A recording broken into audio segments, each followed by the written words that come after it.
Ndasubiye kugusuhuza nkuha ikaze wobandanya kubana natwe ngaha kuri ino mboneshakure igushikiriza amakuru, inkuru kumwe n'ibiganiro bigezweho biriko biravugwa irya nino mu gihugu c'Uburundi ndetse no hakurya y'imbibe z'igihugu c'Uburundi mu yandi makungu. Nunyemerere nkuhe ikaze, ndaguhaye mwiriwe neza cange mwaramutse neza bivanye n'aho udukurikira uherereye kuri uwu munsi wa gatandatu w'igenekerezo rya 26 z'ukwezi k'umunani, umwaka w'ibihumbi 2023. Wowe udukurikira uri mu gihugu c'Uburundi ntunyemerere nkuhe mwaramutse neza, ndetse nawe udukurikije hakurya y'imbibe z'igihugu c'Uburundi mu bihugu bibanyi nk'igihugu ca Repubulika Iharanira Rusangi ya Kongo, igihugu ca Kenya, igihugu ca Tanzania, igihugu c'Ubuganda n'igihugu c'u Rwanda, mwese ndabakengurukiye cane ngaha kuri ino mboneshakure. Ndetse namwe mudukurikira muri hakurya y'imbibe z'ivyo bihugu bibanyi nko mu bindi bihugu bigize umugabane wa Afurika, mu bigize umugabane wa Buraya, mu bigize umugabane wa Amerika ndetse na Aziya, yewe n'abari muri Australia, mwese ndabakengurukiye cane. Ngaha kuri ino mboneshakure ntokwibutsa ko tukugezako amakuru hariko aravurwa mu bisata bitandukanye, hoba mu gisata c'ubutungane, mu gisata c'agateka ka zina muntu, mu gisata c'indero, mu gisata c'amagara y'abantu, mu gisata c'inkino, mu gisata c'ubutunzi, mu gisata c'uburimyi n'ubworozi, kumwe n'ibindi bisata bitandukanye ngaha mu gihugu c'Uburundi. Ico utegerezwa rero nta kindi ni ugufyonda sabone canke subscribe nawe utaravyondako, hama ubandanye urashikirwa n'amakuru yose, ibiganiro kumwe n'inkuru tubandanya gushikiriza binyuriye ngaha kuri ino mboneshakure imwe rudende ya Isange TV, ibigutohoreza hama ikabigushikiriza vyose uko vyakabaye kamwe ku kandi hatana kamwe kavuyemwo. Nijoro twarababwiye inkuru y'umushoferi wa bajaji ifise imparati A88224 yagize ivyago agonga gatoya voiture Toyota Lactis K88117A kw'ibarabara ry'umunani mu Kamenge. Uwagonzwe haca ahamagara umugenzi wiwe agendera muri voiture Toyota TI 377A. Uyo nawe haca araza n'amanyama menshi afatira inkoho ya pistole kuri wa mushoferi wa bajaji. Abanyagihugu bavuza induru haca amwinjiza mu modoka arajana hatazwi. Twashoboye kumenya uwakoze iryo bara. Umukozi w'iperereza Ramadani Juma niwe yakoze ayo marorerwa. Imodoka voiture Toyota TI ishaka kwera couleur grise turamaze kuyivuga kuri runo rubuga. Iyo ikaba yarakoreshejwe muri Munyonyo 2021 mu kunyuruza uwitwa Innocent Girukwigomba imukuye mw'irohero. Ico gihe Imana yarakinze Innocent hatabarizwa kare cane abarakize. Iyi modoka ni y'umukozi w'iperereza Ramadani Juma batazirarama, yahoze atwara iperereza muri Kinama ndetse na Kamenge. Mu nyuma yahawe les opérations muri zone Rohero, ubu ntituzi ivyo agezemwo. Rama azwi nk'umuntu yifata nk'igihangange kidakorwako kandi yaravuzwe mu mabi menshi. Inyifato yaraye agize mu Kamenge irerekana ko yiyizi ko arengeye amategeko. Iyo abantu babiri bagonganye ni ibintu bisanzwe cane. Abapolisi baraza bagapima uwufise ikosa bakamuhana kandi akariha ivyo yononye. Nta nkoho n'iterabwoba bikenewe muri uwo mwanya. Iyi nyifato ya Rama iramenyerewe kandi mu bihangange vya CNDD FDD. Haraciye indwi zikeya tubabwiye umushoferi wa taxi yafashwe mw'ijoro hafi ya Ecole Berige i Bujumbura. Yahatswe kugonga kamyonete Toyota Hilux igenderamwo umutegetsi. Abapolisi bayirimwo bamutegeka guhagarara, nawe aratinya aca ariruka. Bahavuye bamufata baramukubita bikomeye bamugira intere, baca bamujana kumupfunga. Inkuru tumaze kuyandika vyarahindutse, baca baramutora bamujana mu bitaro vy'igipolisi.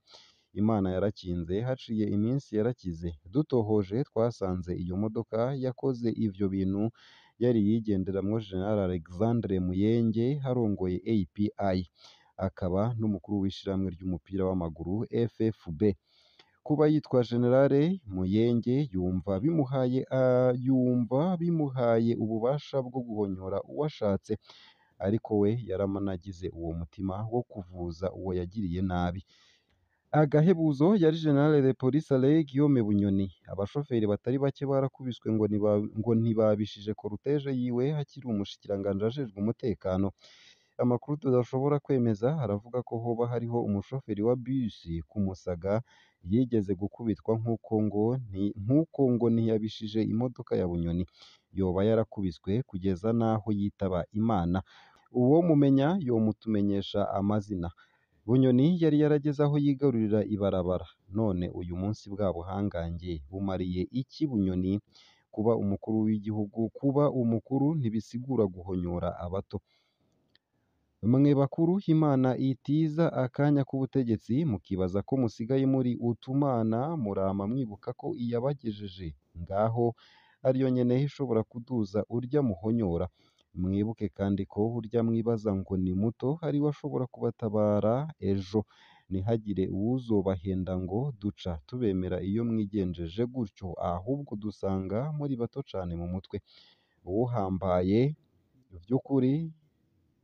yubaha abato yubahiriza uburenganzira bwabo asumba umutegetsi yicisha bugufi abantu bose baramukunda kandi baramwubaha uwigira igihangange nawe ararengana bakaryana inzara bakitwengera gusa mbere bagasigara bamutega iminsi ese woba uzi ibindi bihangange vyigenza gutya mwibarabara nimuze tubishire ahabona bimenye ko tugaya izo nyifato turabandanya gusaba uwomenya bano ko yoba tumenyesha kugira tugume dukurikirana uwomenya umushoferi wa bajaji yifise imarati GA 7824 yomutumenyesha ndetse n'uwomenya nyene voiture Toyota Lactis K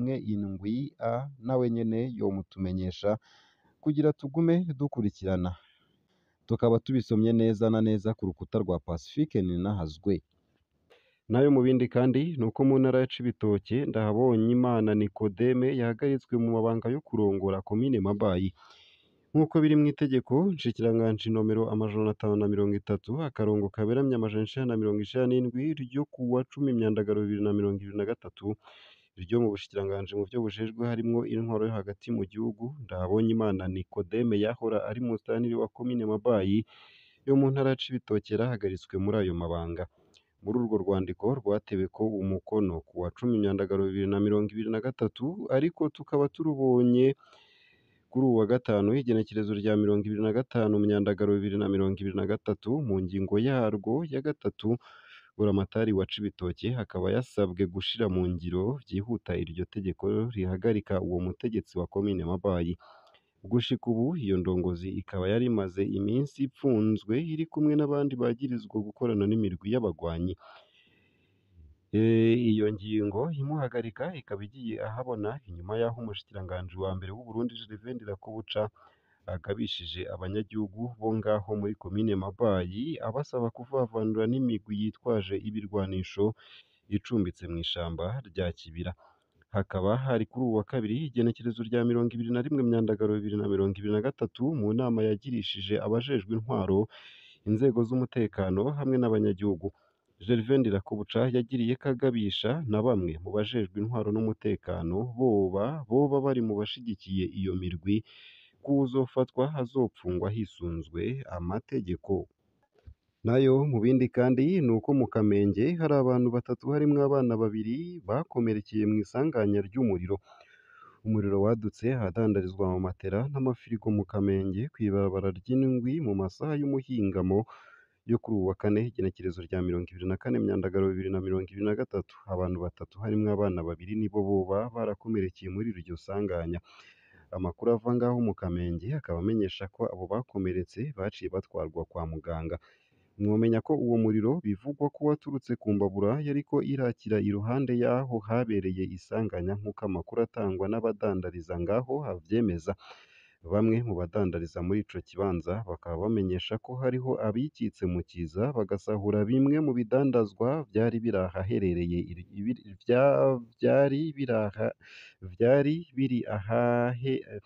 vyari biri ahabereye iryo sanganya ese nakaye kajambo mwobwira abo bikitse mu kiza bagasahura ivy'abandi nimutwandikire nyene munyureye munsi y'ino video muri commentaire ngaha akaba ariho nsoreje ano makuru nari nabateguriye ariko aravugwa irya nino mu gihugu c'u Burundi ndetse no hakurya y'imbibe z'igihugu c'u Burundi mu yandi makungu nunyemerere mwipfurize kugira umunsi mwiza kumwe no kubandanya uraruranirwa mu vyo uriko urarangura uwo munsi.